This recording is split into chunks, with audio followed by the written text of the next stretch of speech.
new report by the United Nations Office for Humanitarian Affairs warned of the dangers of famine. It said that famine is spreading in a number of districts in Hajjah and Hodeidah. This report has more details. Despite receiving more than $20 billion in humanitarian aid since 2015, Yemen's turmoil and hardships persist.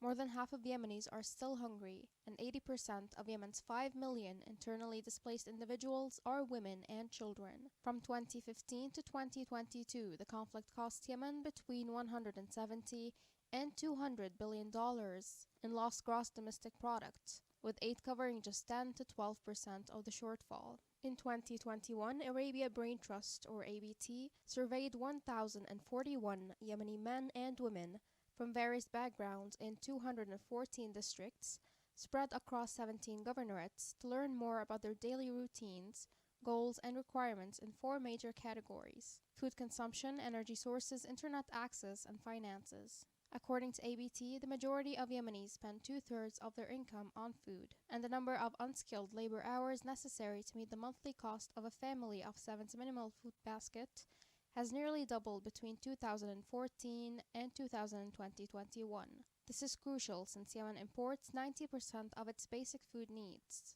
The rise in global petroleum costs, along with Yemen's reliance on Russia and Ukraine for around 40% of its wheat, exacerbates the country's food insecurity. However, the study found that 90% of Yemenis are interested in participating in local food production, with 81% extremely enthusiastic. In fact, 45% of Yemenis surveyed stated that they are already growing food locally. The major problem they have is, naturally, financial access. According to the study, most Yemenis experience food interruptions between 12 and 23 hours a day, and more than a third have no access to internet at all. A third of the populace, about 35%, has never been wired into the national grid and is without energy. This is true even though Yemen spends more than $3 million a day importing fuel for the production of energy. In terms of connectivity, Yemenis informed ABT that internet access is sporadic and inconsistent, and just 6% connect through their workplace for productivity reasons. The bulk, 42%, connect via their mobile phones at high costs,